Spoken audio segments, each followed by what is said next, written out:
करोड़ की परियोजनाओं की सीएम योगी ने की शुरुआत और थोड़ी देर में ईसी की होगी पीसी। इलेक्शन कमीशन की थोड़ी देर में प्रेस कॉन्फ्रेंस होने वाली है। तो बड़ी खबर में आपको बता रहे हैं, 4 राज्यों में चुनाव का ऐलान संभव है। लोकसभा चुनाव के साथ इन 4 राज्यों में विधानसभा के चुनाव का अनाउंसमेंट होगा, ये उम्मीद जताई जा रही है। बस थोड़ी देर का और इंतजार, 30 मिनट बाद यानी 3 बजे प्रेस कॉन्फ्रेंस होगी इलेक्शन कमीशन की और उसमें पूरी तस्वीर साफ हो जाएगी कि लोकसभा के साथ साथ इन राज्यों में भी चुनाव संभव है या फिर आगे उसको लेकर कोई और रूपरेखा तैयार की गई है। फिलहाल 2019 में 7 चरणों में चुनाव संपन्न करवाया गया था। ऐसे में एक बार फिर से उम्मीद जताई जा रही है कि 2024 में भी 7 से 8 चरणों में चुनाव संभव है। उत्तर प्रदेश की बात की जाए तो यहां पर पॉपुलेशन को देखते हुए और संवेदनशील सीटों को देखते हुए 7 से 8 चरणों में उत्तर प्रदेश में भी चुनाव संभव है। वहीं बात अगर उत्तराखंड की जाए तो यहां 1 चरण में चुनाव करवाए जा सकते हैं। तो लोकसभा के साथ ही 4 राज्यों में विधानसभा चुनाव का भी ऐलान आज इलेक्शन कमीशन की ओर से हो सकता है। ज्यादा देर का इंतजार नहीं, बस आधे घंटे का और इंतजार। उसके बाद चुनाव आयोग की ओर से प्रेस कॉन्फ्रेंस होगी। सभी तारीख और किस तरह से किन स्टेट में और किन सीटों पर पहले चुनाव होना है, उन तारीखों का ऐलान हो जाएगा। और चर्चा के लिए खास मेहमान भी हमारे साथ जुड़ चुके हैं। दीपक रंजन हमारे साथ जुड़ चुके हैं, प्रवक्ता हैं समाजवादी पार्टी के। सुधा मिश्रा जी हमारे साथ थोड़ी देर में जुड़ेंगी, आप प्रवक्ता कांग्रेस के हैं। ज्ञानेश श्रीवास्तव जी हमारे साथ मौजूद हैं, आप वरिष्ठ पत्रकार हैं, स्टूडियो मौजूद हैं। ज्ञानेश जी, जैसे परीक्षा की घड़ी नजदीक आती है तो छात्रों की धड़कनें बढ़ जाती हैं। जिन छात्रों की तैयारी मुकम्मल होती है वो रिलैक्स होते हैं और जो तैयारियों में कहीं पीछे छूटे रहते हैं उनकी धड़कन बढ़ी रहती है। आप क्या मान रहे हैं कि इस वक्त कौन रिलैक्स होकर बैठा होगा?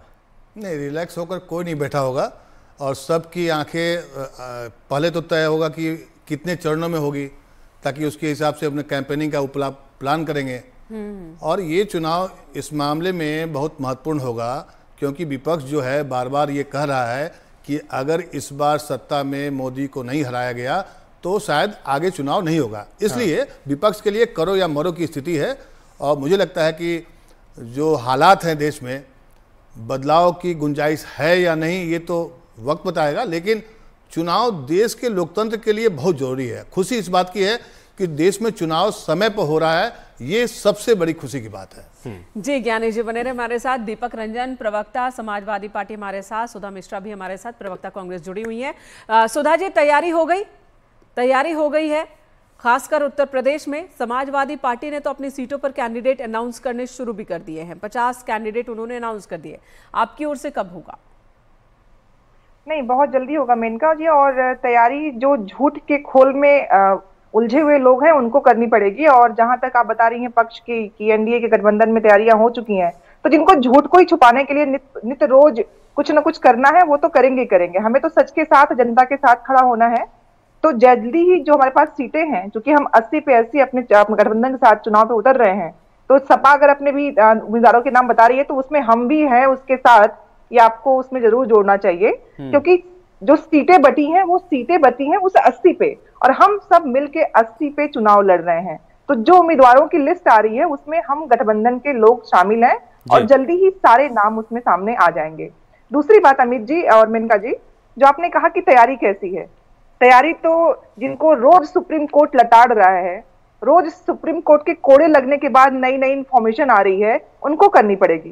क्योंकि जनता जब प्रश्न करना शुरू करेगी तो उनको मुंह छुपाने की जगह नहीं मिल रही है। क्योंकि जिन्होंने दिया है, जिन्होंने बॉन्ड दिया है, तो आप पब्लिक के बीच में जा ही रही हैं। तैयारियां तो फिलहाल सभी को करनी होंगी क्योंकि आपको भी पब्लिक के बीच में अपने प्रत्याशियों को उतारना है और अभी तक वो लिस्ट सामने नहीं आई, इस वजह से मेनका ने वो सवाल किया। दीपक रंजन जी, कल समाजवादी पार्टी की एक और लिस्ट आ गई और उसमें एक चौंकाने वाली बात यह रही कि आपने भदोही सीट टीएमसी को दे दी।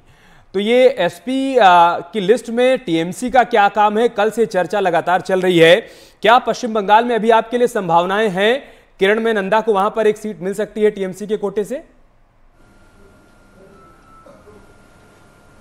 देखिए, अब वो तो शीर्ष नेतृत्व तो आपस में क्या बात कर रहा होगा, आदरणीय श्रीमती ममता बनर्जी जी और आदरणीय श्री अखिलेश यादव जी, अभी लोगों की आपस में क्या बात रही होगी। इसी क्रम में हमने जो है भदोही की सीट टीएमसी के लिए मैंने छोड़ी है और वहां पे निश्चित रूप से हम लोग इंडिया ब्लॉक जिस तरीके से पूरी तरीके से इंटैक्ट है और 80 के 80 जगहों पर जो है इंडिया ब्लॉक जो मजबूती के साथ खड़ा है, मजबूती के साथ चुनाव लड़ रहा है। उसी संदर्भ में हम लोग टीएमसी के लिए जो हम लोग ने भदोही में सीट छोड़ी है, वहां पर भी हम लोग उनको जिताने का काम करेंगे। और देखिए रहा सवाल जो है फेल और पास का, ये हिंदुस्तान की महान जनता फेल और पास करती है। और आज जिस तरीके से हिंदुस्तान की महान जनता ने भारतीय जनता पार्टी के पिछले 10 साल के कुकर्मों को, कुशासन को देखा है, उस आकलन के आधार पर हम कह सकते हैं कि आज की तारीख में हिंदुस्तान की महान जनता इंडिया ब्लॉक को पास करने जा रही है और भारतीय जनता पार्टी को फेल करने जा रही है। अभी इनका नारा मैं सुन रहा था, ये नारा दे रहे हैं कि भारतीय जनता पार्टी या एनडीए 400 पार। अरे हम तो कह रहे हैं जो जनता की आवाज आ रही है वो 400 पार की नहीं आ रही, इनको शायद सुनने में दिक्कत हो रही, वो 400 हार का नारा दे रही है जनता। और ये हिंदुस्तान की महान जनता जो है नारा दे रही है जनता, खिलाफ वोट करने का। दीपक रंजन जी कह रहे हैं कि बीजेपी और एनडीए के लिए 400 हार का नारा जनता दे रही है। सुधा मिश्रा जी, बात फिलहाल जीत हार की नहीं हो रही है। 2 दिन पहले हमने ओपिनियन पोल पर चर्चा की, आज चर्चा हो रही है तैयारियों को लेकर। मैंने इसलिए पूछा कैंडिडेट, कांग्रेस कैंडिडेट के नेम कब अनाउंस होंगे, वो इसलिए क्योंकि जब आप कैंडिडेट का नाम अनाउंस करेंगे, उम्मीदवारों को क्लैरिटी होगी कि वो चुनाव में जा रहे हैं, तब तो वो सड़क पे जाएंगे, पब्लिक के बीच जाएंगे, अपनी तैयारी करेंगे। वरना कार्यकर्ता किसके लिए तैयारी करे? नहीं, बिल्कुल मेनका जी, आपका प्रश्न काटा नहीं था। मैंने कहा था कि बहुत जल्दी ही उनके नाम की सूची आ जाएगी। बात यहाँ पे है कि हम तैयारी तो बिल्कुल, जनता को पता है कि कांग्रेस को सीट मिली है तो उस पे कांग्रेस के ही उम्मीदवार होंगे और उनके लिए ही उनको प्रचार करना है। तो कार्यकर्ताओं को पता है कि हमें अब बस आपको नाम तय करना है और बहुत जल्दी वो लिस्ट हमारे सामने आने वाली है। और हमारे उत्तर प्रदेश को अगर मैं बात करूं, बाकी अन्य प्रदेशों को छोड़ के, कि उत्तर प्रदेश के कांग्रेसी जन ये जानते हैं कि 80 पे 80 हमें अपने पूरे जो मनसा वाचा कर्मणा उसे हमें लड़ना है और हम उस पर पूरी तैयारी कर रहे हैं। हमारी सीट हमारे गठबंधन के साथी को मिली है या हमें मिली है, बात अभी उसकी है ही नहीं, क्योंकि हमें मालूम है कि जिस तरह से एनडीए वाले इस 10 वर्षों में जिस चुनावी बॉन्ड पे रख के इन्होंने देश को जिस धोखे में रखा है, जनता को इससे रूबरू कराना बहुत जरूरी है। क्योंकि इन लोगों ने जिस धोखे में, मतलब जो सबसे बड़ा दे रहा है जो चंदा, वो व्यक्ति कौन है? ओके, पहले ठीक है, आपके लिए एक बड़ा मुद्दा है सुधा जी, ये तो हम लोग कह ही रहे हैं। देखिए ये सारे चुनावी मंच के मुद्दे हैं, इसको लेकर आप जाएंगी चुनाव के दौरान जनता के बीच में, उसके बाद जनता तय करेगी कि ये जनता के लिए मुद्दा है, नहीं आपके लिए मुद्दा है फिलहाल ये। ज्ञानेश, मैं आपके पास आ रहा हूं। देखिए हम सभी लोग ये जानते हैं कि दिल्ली का रास्ता यूपी से तय होता है। 80 लोकसभा सीटें हैं और बीजेपी का मिशन है कि 80 की 80 पर जीत दर्ज करनी है। 51 सीटों पर प्रत्याशियों का नाम का ऐलान उनकी तरफ से कर भी दिया गया है। समाजवादी पार्टी ने अभी तक फिलहाल 36 सीटों पर ऐलान किया है। कांग्रेस का भी कुछ पता नहीं है। बीएसपी हर रोज 2-4 सीटों पर ऐलान कर रही है। पूरा विपक्ष टीवी और ट्विटर पर जिस तरीके से अपनी मौजूदगी दर्ज करवा रहा है, क्या जनता के बीच में और ग्राउंड पर भी आपको मौजूदगी दिखाई पड़ रही है क्या? देखिए, ट्विटर पर और सोशल मीडिया के पर कैंपेन करने से कुछ नहीं होने वाला है। जितना जल्दी अगर आप अपना प्रत्याशी घोषित कर देंगे, उससे क्षेत्र में उस प्रत्याशी को और साथ में जनता के साथ में कनेक्ट होने का मौका मिलता है। बीजेपी इस मामले में हमेशा आगे रहती है।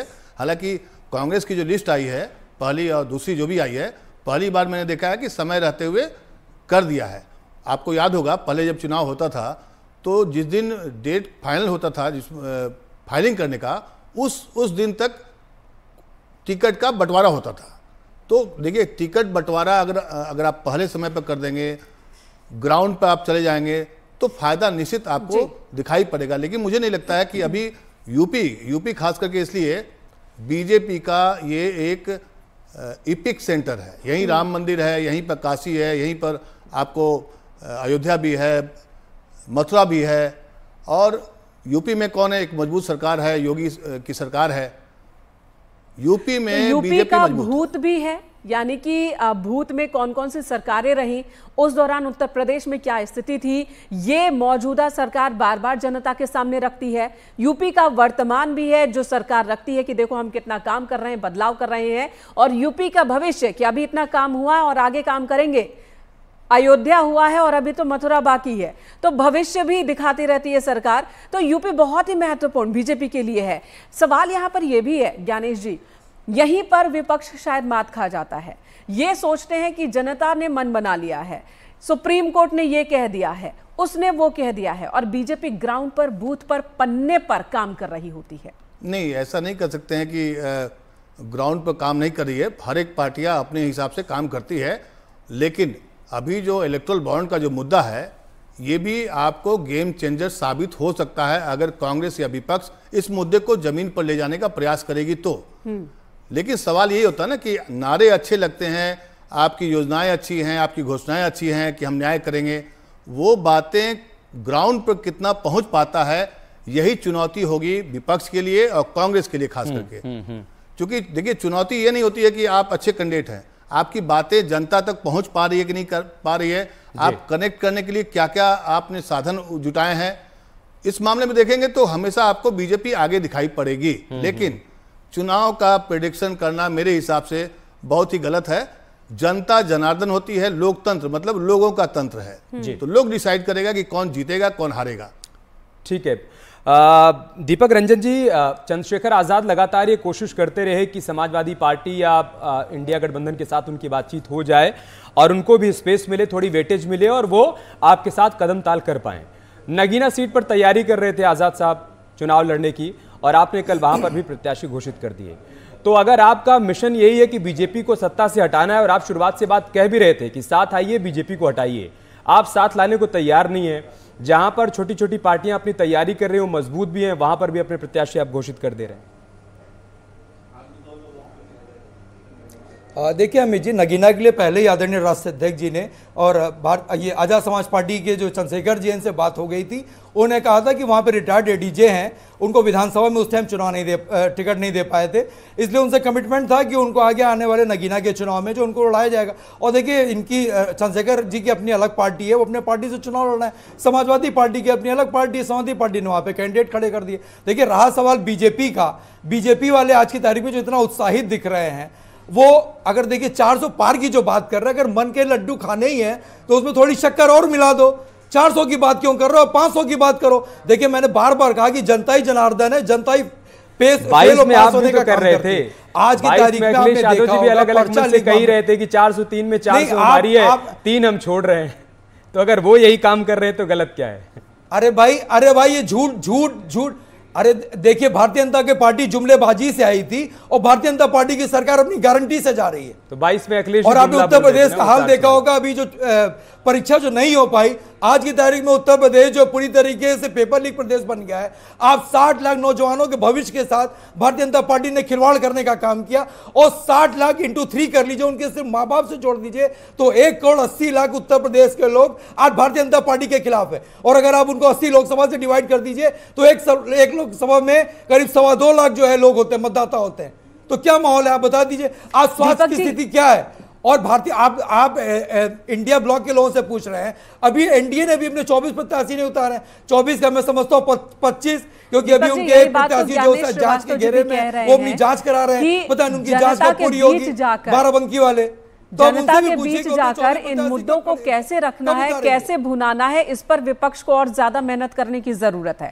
आप लोग मुद्दे बार बार बदलते रहते हैं, जो मुद्दे सेलेक्ट करते हैं कुछ दिन के बाद खुद ही उससे पीछा छुड़ा लेते हैं। अभी कुछ दिन पहले तक मोदी का परिवार तलाशा जा रहा था और अब देखिए इलेक्ट्रल बॉन्ड से उम्मीदें बढ़ गई है। सुधा मिश्रा जी, इलेक्ट्रल बॉन्ड कितनी बड़ी उम्मीद आपको लग रही है? आपने भी अपनी बात की शुरुआत सुप्रीम कोर्ट की फटकार वाले टिप्पणी के साथ की है, तो कितना बड़ा मुद्दा है, किस तरह से इसको पब्लिक के पास लेके जाएंगे, कैसा रिस्पांस इस मुद्दे पर आपको पब्लिक का मिल रहा है? मेनका जी, अगर हम इस भारत देश में जन्म लिए हैं और भारतीय हैं तो हमें इस बात को जानने का हक ही नहीं बल्कि हमें बात जानना ही चाहिए, क्योंकि हर लोकतांत्रिक देश में जो हम कर दे रहे हैं ना, उसके बाद कहां से कौन क्या दे रहा है, खर्च कहां पे हो रहा है, क्योंकि जो तथाकथित सबसे बड़ी पार्टी, सबसे धनी पार्टी, हर जगह उनके जो ऑफिसेस खुल रहे हैं, वो पैसे कहां से क्यों और कहां से आ गए, इसके बारे में मतदाता को पता ही नहीं है। तो जाहिर सी बात है, इन सच्चाइयों को, जो जुमलों की सरकार हो गई है, जिन्होंने विकास का नाम ही जुमला रख दिया है, सच्चाई बतानी बहुत जरूरी है। क्योंकि आप जानते हैं ना, मैं कल भी आपके चैनल पे थी और जैसे ही मैंने बोला कि जब मैंने एक उदाहरण दिया था कि चूहेदानी रखी हो और जब चूहा आपको पकड़ना हो तो क्या करते हैं आप, रोटी के टुकड़े रखते हो। वो तो बेचारा खाने के लिए आता है चूहा ना, उसे क्या पता कि रोटी का टुकड़ा उनके खाने के लिए नहीं है बल्कि पकड़ने के लिए है। तो भाजपा के प्रवक्ताओं को बहुत बुरा लगा और तुरंत बातों को मोल्ड करने के लिए, क्योंकि जुमलों की सरकार है, ये मात्र बोलना तो मुझे लग रहा है कि वोटर्स की समझ पर भी आप सवाल ही खड़ा कर रही हैं सुधा जी। वो चूहा नहीं है, उसे मालूम है कि उसे किसे वोट करना है, वो इतना नासमझ नहीं है कि कोई रोटी का टुकड़ा दिखाकर उसको अपनी तरफ खींच लेगा और उसका वोट ले लेगा। खैर, मैं इससे इतर एक सवाल आपसे कर रहा हूं। देखिए, समाजवादी पार्टी ने कल भदोही सीट टीएमसी के लिए छोड़ दी और ललितेश पति त्रिपाठी को वहां से उतारने की तैयारी चल रही है। एक तरफ टीएमसी ने पश्चिम बंगाल में कांग्रेस पार्टी को वेटेज नहीं दिया, सभी 42 सीटों पर प्रत्याशी वहां पर घोषित कर दिए। दूसरी तरफ ललितेश पति त्रिपाठी कांग्रेस ही छोड़कर जाते हैं और समाजवादी पार्टी उनको कहती है कि जाइए आप टीएमसी से वहां पर प्रत्याशी बन जाइए। तो एक तरफ गठबंधन भी है आप लोगों का और दूसरी तरफ जो पार्टियां आपको डिच कर रही हैं उनको समाजवादी पार्टी वेटेज भी दे रही है। तो ये आपके साथ विश्वासघात जैसा नहीं हो रहा है क्या?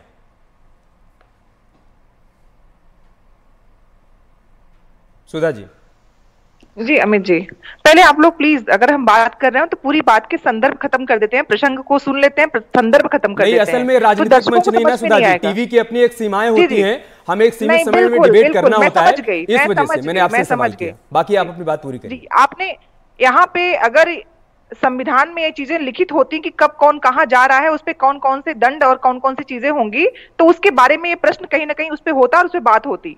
चूंकि जाने आने पे कोई रोक टोक नहीं है तो इसको हम डिच करना बिल्कुल भी नहीं कहेंगे। अभी हमारा उद्देश्य इतना ही है कि झूठ और भ्रष्टम सरकार जो इस तरह से जनता को सिर्फ धोखे में रख रही है उसको हमें हराना है। जनता को, जनता के लिए, जनता के द्वारा जो असल में संविधान का नियम है और जो उसका सूत्र है उसको लाके करना है। उसके बाद जो चीजें होंगी वो देखी जाएंगी। ठीक है, वाकई देखी जाएंगी। और ये तस्वीरें भी इस वक्त हमारे दर्शक देख रहे हैं। सुधा जी, आप भी देखिए, ये तस्वीर चुनाव आयोग के दफ्तर की ये तस्वीर है जहां पर प्रेस कॉन्फ्रेंस की तैयारी पूरी हो चुकी है, कुर्सियां मंच पर लग गई हैं। इंतजार चुनाव आयुक्त का है, मुख्य चुनाव आयुक्त और उनके साथ दोनों चुनाव आयुक्त जो कि आकर तारीखों का ऐलान करेंगे। और उससे पहले वहां पर आप देखिए एलईडी स्क्रीन पर उत्साह बढ़ाने वाली कुछ फुटेज चल रही है। भारत के लोकतंत्र के सफर पर आधारित ये फुटेज चलाई जा रही है। ये वो कैंपेन है मेनका जो चुनाव आयोग की तरफ से अलग अलग समय पर चलाए गए, मतदाताओं को जागरूक किया गया और उनको बताया गया कि आपका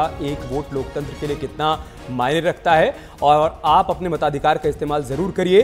उसी को लेकर यहाँ पर एक पिक्चर भी चलाई जा रही है और एक रील के जरिए बताया जा रहा है कि चुनाव आयोग नित्य निरंतर कैसे प्रयास करता है मतदाताओं को जागरूक करने को लेकर और उनको मताधिकार के इस्तेमाल के प्रयोग को लेकर बताने को लेकर और उनके बीच जागरूकता फैलाने को लेकर। तो ज्यादा देर नहीं है, बस 15 मिनट का वक्त रह गया है। 15 मिनट बाद ही प्रेस कॉन्फ्रेंस की शुरुआत हो जाएगी और फिर तारीखों का ऐलान भी हो जाएगा। आप बने रहे न्यूज़ 18 के साथ क्योंकि चुनाव आयोग की प्रेस कॉन्फ्रेंस जैसे शुरू होगी सबसे पहला अपडेट आपको यहीं पर मिलेगा, सबसे सटीक जानकारी। और जब प्रेस कॉन्फ्रेंस खत्म हो जाएगी उसके बाद भी पूरा विश्लेषण करेंगे कि कितने चरणों में चुनाव होगा और उत्तर प्रदेश की 80 सीटों पर कब कब चुनाव होगा, किस तरीके से